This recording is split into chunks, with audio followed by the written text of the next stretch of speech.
नमस्कार। मैं अरुण के शर्मा, एनालिस्ट वन थॉट। आज जो करणी सेना ने आगरा में प्रदर्शन किया उसके विषय में बात करेंगे। वहाँ पर करणी सेना के मानने वाले जो राजपूत भाई हैं उन्होंने हाईवे को जाम कर दिया और राणा सांगा पर जो बयान दिया है सपा सांसद ने, उनका घर जो है पुलिस ने छावनी में तब्दील कर दिया। उनके ऊपर हमला होने का पूरा पूरा अंदेशा था। आगरा में करणी सेना ने शनिवार को जमकर बवाल किया था। करणी सेना के कार्यकर्ता राणा सांगा की जयंती मनाने इकट्ठे हुए थे। उन्होंने सपा सांसद रामजी लाल सुमन के घर कूच करने का ऐलान किया था। इस दौरान कार्यकर्ताओं ने डंडे तलवारें लहराई, खूब जोर से लहराई। प्रदर्शन खत्म होने के बाद जाते समय उन्होंने रास्ते में लगी बैरिकेडिंग को लाठी डंडों से तोड़ दिया। इसके बाद नेशनल हाईवे पर जाम लगा दिया। वहीं करणी सेना के युवा विंग के राष्ट्रीय अध्यक्ष उपेंद्र राणा ने बताया है कि सुमन के घर जाने में हमें प्रशासन भी नहीं रोक पाएगा। ये धमकी वाला जो लहजा है ना, ये उचित नहीं है। इस लोकतंत्र में सबको अपनी बात करने का, सबको अपनी बात कहने का अधिकार है और ये अधिकार हमें संविधान देता है। हम अपना काम करेंगे, प्रशासन अपना काम करेगा, ये बात बिल्कुल ठीक है। हम यहाँ पूरी तैयारी से हैं। अगर आप शांतिपूर्ण तैयारी से हो तो कोई बात नहीं। अगर आप लाठी डंडे भालम मल्लम और तलवारें लेकर आएंगे तो आपको पुलिस रोकेगी, क्योंकि लॉ एंड ऑर्डर की सिचुएशन आप खराब करते हैं। किसी भी हालात में पीछे हटने वाले नहीं हैं। तो आपको किसी ने कहा ही नहीं कि आप आगे बढ़ें, तो पीछे तो तब हटेंगे जब आगे बढ़ेंगे। जब पुलिस आपको आगे बढ़ने से रोक देगी तो पीछे हटने का सवाल कहाँ से आता है। इससे पहले कार्यक्रम स्थल पर पहुंची पुलिस को देखकर करणी सेना के कार्यकर्ता आक्रोशित हो गए। पुलिस को देखकर बेफर गए वो। ऐसा क्या हुआ भाई, खाकी से आपको बैर है क्या? वो तो हमारी देश की सुरक्षा के लिए राज्य पुलिस को रखा जाता है। हर एक राज्य में पुलिस है। उन्होंने पुलिस कर्मियों को घेर लिया, तलवारें डंडे लहराने लगे। हालात बिगड़ते देख पुलिस को आयोजन स्थल से बाहर जाना पड़ा। अब ये बात जो है ये काफ़ी विवादास्पद बात है कि पुलिस आपकी सुरक्षा के लिए है, ना कि आपके ऊपर आक्रमण करने के लिए। तो करणी सेना का ये जो एक्ट है ये निंदनीय है। करणी सेना के सपा सांसद के घर कूच करने के ऐलान करने के बीच पुलिस भी मुस्तैद हो गई थी। 500 जगहों पर बैरिकेडिंग की गई थी। सड़कों पर पत्थर के बड़े बड़े बोल्डर रखे गए थे। 10,000 पीएसी और पुलिस के जवान तैनात थे। ड्रोन से भी निगरानी की जा रही थी। शनिवार को पूरे दिन रामजी लाल सुमन जो हैं घर पर रहे। उनके घर पर 1,000 पुलिस जवान तैनात रहे। 1 किलोमीटर का इलाका जो है वो पूरा सील कर दिया गया था। मेटल डिटेक्टर लगाए गए थे। सपा सांसद ने भी अपनी पर्सनल सिक्योरिटी में 10 बाउंसर लगाए थे। सर, 10 बाउंसर कुछ नहीं कर पाएंगे। आपको अगर बात करनी है तो अपने दिए गए बयान पर बात करें। अब वो बातचीत अगर करते हैं तो उसमें शायरी सुनाते हैं। वो कहते हैं, मैं पिलाकर आपका क्या जाएगा, क्या जाएगा, ईमान जिसका जाएगा। कल दी उसने कत्ल की धमकी मुझको, मैंने कह दिया कि देखा जाएगा। सर, ये कोई रण की भेरी तो है नहीं। हम किसी अपनी देश की सीमा पर नहीं खड़े। तो इस तरह की बातें कहना, अनर्गल इर्रेलेवेंट बात करना, मैं इसके हक में नहीं हूँ। हालांकि इटावा में अखिलेश यादव साहब ने करणी सेना पर निशाना साधा और कह दिया ये सेना वेना सब नकली है। और ये बात किसी हद तक अगर देखी जाए तो करणी सेना एक नहीं है, कई करणी सेना है और कई उनके अध्यक्ष हैं। अगर कोई हमारे रामजी लाल सुमन का अपमान करेगा तो हम उनके साथ खड़े दिखाई देंगे, क्योंकि वो आपकी पार्टी के हैं। आपका फर्ज बनता है अपने जो सिटिंग एमपी हैं और वो लोकसभा में कोई बात कहते हैं तो आप उनको कवर करें। ये बात बिल्कुल ठीक है। सुमन ने कहा था कि हिंदू गद्दार राणा सांगा की औलाद रामजी लाल सुमन ने 21 मार्च को राज्यसभा में कहा था, भारतीय जनता पार्टी वालों का तकिया कलाम हो गया है कि मुसलमानों में बाबर का डीएनए, फिर हिंदुओं में किसका डीएनए, बाबर को कौन लेकर आया था, बाबर को भारत में इब्राहिम लोदी को हराने के लिए राणा सांगा लाया था। सर, इतिहास की बात जो है वो इतिहास में रहने दें। इतिहास की बात को कह के अपना वर्तमान खराब हम करें, ये कोई बहुत समझदारी वाली बात नहीं है।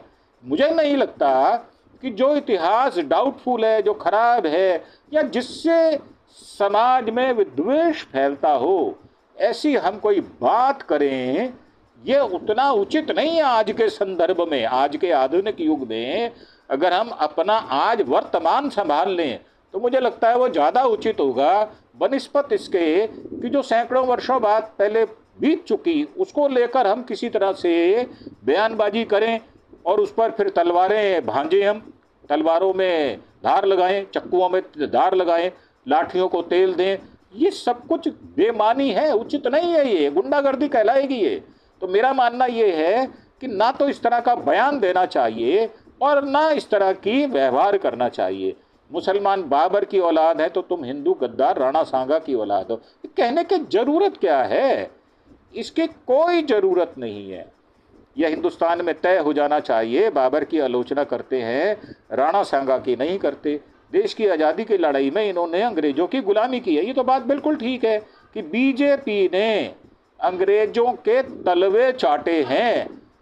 वहाँ पर अटल बिहारी वाजपेयी जी से लेकर गुरु गोलवलकर से लेकर चाहे वो वीर सावरकर हो, उनका तो नाम ही माफी वीर रखा गया है, उन्होंने देश की स्वतंत्रता के आंदोलन में कोई सहभागिता उनकी नहीं है, लेश मात्र भी नहीं है। हाँ, ये मैं मानता हूँ कि 1930 में डॉक्टर हेडगेवार थोड़े समय के लिए 2-3 महीने के लिए सरसंघ चालक का पद त्याग कर एजिटेशन कर जेल गए थे, परंतु उन्होंने देखा कि इससे मुझे फायदा नहीं होगा, इसलिए हम स्वतंत्रता आंदोलन से अलग रहेंगे और हिंदू राष्ट्र के ऊपर काम करेंगे।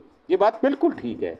अब सपा सांसद रामजी लाल सुमन की सदस्यता तत्काल समाप्त की जाए, वो तो भाई साहब चुनाव लड़के आए हैं, कैसे समाप्त कर दोगे आप? महाअभियोग चलाना पड़ेगा। महाराणा सांगा सनातनियों पर की गई अभद्र टिप्पणी के लिए संसद पर देशद्रोह का मुकदमा दर्ज कर गिरफ्तारी की जाए। ये देखो, गिरफ्तारी की जाए या ना की जाए ये तो संसद तय करेगा। संसद में ऐसा नहीं है प्रधानमंत्री हैं, गृह मंत्री हैं, हमारे जो लोकसभा के और राज्यसभा के जो अध्यक्ष हैं वो तय करेंगे। राज्य सरकार उनकी अवैध संपत्तियों पर बुलडोजर चलाकर कार्रवाई करे। साहब, बुलडोजर नहीं चला सकते आप, क्योंकि सुप्रीम कोर्ट ने मना कर दिया है। ये जो बुलडोजर राज है ना, ये बहुत बुरा है और बुलडोजर कोई न्याय नहीं करता सिवाय विध्वंस करने के, ऐसा मेरा मत है। घायल करणी सेना कार्यकर्ताओं की शिकायत पर रामजी लाल सुमन के बेटे रणजीत सिंह सुमन और सपा के पत्थरबाजों पर एफआईआर दर्ज करने की मांग की गई है और उनकी गिरफ्तारी भी होनी चाहिए। करणी सेना कार्यकर्ताओं पर लगाए गए सभी झूठे मुकदमे तत्काल से वापस लिए जाएं। तो क्या आप देश में सर्वोच्च संस्था बन गए, या आपकी जो करणी सेना है वो देश में सर्वोच्च हो गई? अगर आप लॉ एंड ऑर्डर को नहीं मानेंगे और आप भी तलवार और भाला और बल्लम और लठ लेकर जब बात करेंगे तो आपकी भी भर्त्सना की जाएगी, आपको स्पेयर नहीं किया जाएगा। हाँ, अगर आप राउंड द टेबल बात करेंगे तो आपकी बात को सुना जाएगा, आम नागरिक भी आपकी बात को सराहेगा। और हम वैसे भी राजपूत समाज के हम ऋणी हैं, उन्होंने देश की स्वतंत्रता में बहुत काम किया है, इसमें कोई दो राय नहीं है। भविष्य में ऐसी घटनाओं की पुनरावृत्ति रोकने के लिए स्पष्ट और कठोर अनुशासनात्मक दिशा निर्देश जारी करने चाहिए, इस बात से मैं सहमत हूँ। सपा प्रमुख अखिलेश यादव सांसद रामजी सुमन को पार्टी से तुरंत निष्कासित करे। क्यों निष्कासित कर दे? क्या बीजेपी से आपने कभी पूछा कितने लोग उन्होंने, भ्रष्ट लोग, अपनी पार्टी में शामिल किए? क्या किसी की गलती पर उन्होंने उसको निकाला? मैं कुलदीप सेंगर की बात करता हूँ, 2 साल मुकदमा दर्ज नहीं हुआ और जब तक मुकदमा दर्ज नहीं हुआ उन्होंने कुलदीप सेंगर के अगेंस्ट कोई एक्शन नहीं लिया। चिन्मयानंद याद है आपको? और जो एक सांसद रहे जिन्होंने महिला पहलवानों का तिरस्कार किया और उन पर उनके ऊपर छेड़ाछाड़ी का भी आरोप है। ब्रजभूषण शरण सिंह, क्या उसको निकाला बीजेपी ने? क्या बीजेपी ने प्रज्ञा ठाकुर को निकाला? बीजेपी ने तो आज तक किसी को नहीं निकाला। किसी की गलती पर कोई दोषारोपण होने के बाद उसको दंड नहीं दिया गया। तो मैं इस बात को नहीं मानता। भविष्य में ऐसी घटनाओं की पुनरावृत्ति रोकने के लिए स्पष्ट और कठोर अनुशासनात्मक दिशा निर्देश देने चाहिए। बात बिल्कुल ठीक है। 26 मार्च को हमारे कार्यकर्ता को हिरासत के दौरान 3rd डिग्री देने वाले पुलिसकर्मियों सब इंस्पेक्टर योगेश नागर, इंस्पेक्टर इसरार खान, आदित्य IPS और अक्षय संजय महाडिक को निलंबित किया जाए। अब सब आप जब इस तरह की जब आप लगा देंगे मतलब आरोप, तो कैसे काम चलेगा? आप तो पुलिस वालों के ऊपर ही आरोप लगा रहे हैं, जबकि पुलिस स्थिति को संभालने की पूरी कोशिश कर रही है, जद्दोजहद में। आपको स्ट्रीमलाइन किया जाए, इसके लिए पुलिस अपने बल के साथ आपको समझा रही है और आपको रोक रही है। उसके बाद भी आप ये जो आपकी लैंग्वेज है, इससे मैं सहमत नहीं हूँ। आयोजन के दौरान और बाद में किसी भी कार्यकर्ता, आयोजककर्ता और अन्य किसी व्यक्ति पर किसी भी तरह का कोई कानूनी कार्रवाई नहीं होनी चाहिए। तो इसका मतलब ये है कि आप जो है सभी कानूनों से ऊपर हो गए हैं क्या? आंधी से करनी सेना के टेंट भी उखड़ गए। आगरा में दंगे से निपटने के लिए पुलिस ने रिहर्सल भी किया और दावा किया कि 80,000 लोग पहुंचेंगे। जब इतनी संख्या में लोग पहुंचेंगे तो आपको सोचना चाहिए कि उनको संभालने के लिए तो पुलिस तो आएगी ना। पुलिस अगर नहीं आएगी तो 80,000 लोगों को अगर वो अनुशासन में नहीं रहेंगे तो कौन चलाएगा? इससे पहले अलीगढ़ में क्षत्रिय महासभा के कार्यकर्ताओं ने अखिलेश यादव को काले झंडे दिखाने की कोशिश की, लेकिन पुलिस ने उनको रोक लिया। अब क्षत्रिय महासभा के जिलाध्यक्ष को भी हिरासत में लिया गया। करनी सेना ने 12 अप्रैल मतलब आज आगरा में राणा सांगा की जयंती पर रक्त स्वाभिमान सम्मेलन का आयोजन किया था। करनी सेना का दावा है कार्यक्रम में 3 लाख लोग आए। पुलिस ने पूरी तैयारी कर रखी थी। 5,000 से ज़्यादा डंडे, हेलमेट मंगाए गए थे। 4 जिलों की 8 से 10,000 जवानों की फोर्स मोर्चा संभाल रही थी। पुलिस ने भीड़ को कंट्रोल करने का रिहर्सल किया, डंडों से उपद्रवियों को रोकने और आंसू गैस के गोले छोड़ने का भी अभ्यास किया। 1300 लोगों को नोटिस भी दिया गया।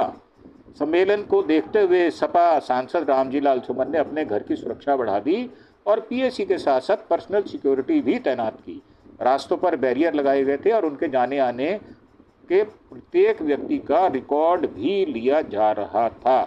तो ये सारी जो है अपडेट्स हैं। अब इसमें कहाँ एडमिनिस्ट्रेशन दोषी है, कहाँ योगी साहब चूक कर गए। और योगी साहब, ये बात ठीक है कि वो बुलडोज़र के नाम से जाना जाते हैं, परंतु क्या वो राज्य की जो लॉ एंड ऑर्डर की सिचुएशन है उसको नहीं संभाल सकते? क्या वो अक्षम हैं? तो मेरा मानना ये है कि वो अक्षम नहीं है। जब रक्त स्वाभिमान, अब ये नाम ही ऐसा रखा गया है कि इससे लोग तैश में आ जाते हैं। आप ऐसे नाम ना रखें। आप अगर आपको विरोध करना है तो आप विरोध को विरोध के तरीके से करो। करनी सेना के सदस्यों के साथ साथ भारतीय जनता पार्टी के कई दिग्गज नेता भी इस प्रदर्शन में शामिल होने के लिए आगरा पहुंचे थे। एक अनुमान के मुताबिक 1 लाख से ज़्यादा की भीड़ थी। अब देखने वाली बात यह है कि सुरक्षा प्रबंध जो है वो सख्त हुए। रैली में जो बातें कही गई उनको कैसे लिया जा रहा है। तो मेरा यही कहना है कि राणा सांगा को गद्दार अगर बताते हैं और आपने अगर गलती की है तो माफ़ी मांगने में या अपने शब्द वापस ले लेने में कोई हर्ज नहीं है। मैं फ्लेक्सिबल हूँ और मैं चाहता हूँ देश में अस्थिरता ना रहे, देश जो है वो एकजुट रहे। अगर किसी व्यक्ति ने व्यक्तिगत कोई बात कह दी है तो वो समाप्त होनी चाहिए। मेवाड़ के शासक थे राणा सांगा और जो विवादित टिप्पणी की गई, जानकारी के मुताबिक पुलिस और करनी सेना के बीच जमकर मारपीट हुई। करनी सेना ने आवास के बाहर लगे गेट को तोड़ दिया। बाद में पुलिस ने लाठीचार्ज किया। समाजवादी पार्टी एसपी के सांसद रामजी लाल सुमन ने मेवाड़ के शासक राणा सांगा पर बीते 31 मार्च को विवादित टिप्पणी की थी। राणा सांगा को गद्दार कहा था। इसके बाद रामजी लाल सुमन का विरोध शुरू हो गया। राजस्थान की उप मुख्यमंत्री दिया कुमारी ने भी और केंद्रीय मंत्री गजेंद्र सिंह शेखावत समेत कई बड़े नेताओं ने उनके बयान की भर्त्सना की है। करणी सेना ने रामजी लाल सुमन के खिलाफ इनाम की घोषणा भी की है, जो अनुचित है। करणी सेना ने घोषणा की थी रामजी लाल सुमन के मुंह पर कालिक पोतने और उनको जूते मारने वाले को 5 लाख रुपया इनाम दिया जाएगा। अब जब आप कानून व्यवस्था को अपने हाथ में ले लेंगे और इस प्रकार की बात कहेंगे तो आपकी निंदा की जाएगी, चाहे वो कोई सी भी करणी सेना हो। तो देश में इस तरह का जो माहौल बनाया जा रहा है, केंद्रीय सरकार में जो पार्टी है भारतीय जनता पार्टी, वो इससे निपटने में उतनी सक्षम मुझे नज़र नहीं आ रही। और कहीं कहीं वो खुद भी बढ़ावा दे रही है, उकसा रही है लोगों को, ताकि जो असल मुद्दे हैं बेरोजगारी के, अभी जो टैरिफ लगाया गया उसकी वजह से, और जो महंगाई का मुद्दा है, शिक्षा का मुद्दा है, स्वास्थ्य का मुद्दा है, उस पर विचार ना करके हम इन सारी अनर्गल बातों पर विचार कर रहे हैं और हम ये जताने की कोशिश कर रहे हैं कि हमारे हाथों में देश सुरक्षित है। मुझे शक है कि आपके हाथों में देश सुरक्षित है, ये बात थोड़ी संशय रखती है। तो मेरा मानना ये है कि जब तक आप देश को एकजुट नहीं रखेंगे और इस तरह की चीज़ों को बढ़ावा खुद ही देंगे, कभी आप मंगलसूत्र पर आ जाएंगे, कभी आप भैंस पर आ जाएंगे, कभी आप कहेंगे कि आपकी बेटी को उठा के ले जाएंगे, ये ज़्यादा औलाद पैदा करने वाले लोग हैं, तो मुझे लगता है कि ये सारे अनर्गल बयानों की भी मैं भर्त्सना करता हूँ। और लोकसभा के अंदर जो ये कहा गया कि ये जो हंसी है ये कई युगों बाद सुनी गई है, और जिस महिला पर कही गई थी उन्होंने भी इसका विरोध किया था। तो मेरा मानना ये है, पहले आप, ये नियम होता है कि पहले आप स्वयं को ठीक करें, फिर दूसरों को ठीक करने की प्रेरणा दें। आप प्रेरणा स्रोत बने, आप झगड़े का स्रोत ना बने। और बीजेपी जो दोगली नीति रखती है, पीठ पीछे वार करती है, लोगों को, एमएलए एमपीज को खरीद कर अपनी पार्टी में शामिल कर लेती है, भ्रष्टाचारियों को अपनी पार्टी में शामिल कर लेती है, उसके लिए भी वो उतनी ही दोषी है जितने बाकी लोग दोषी हैं। तो इन्हीं शब्दों के साथ मैं विराम लूँगा और एक बार फिर से प्रार्थना कि आप मेरे चैनल अरुण के शर्मा एनालिस्ट वन थॉट को आप सब्सक्राइब भी करें, शेयर भी करें और लाइक भी करें। जय हिंद, जय भारत, धन्यवाद।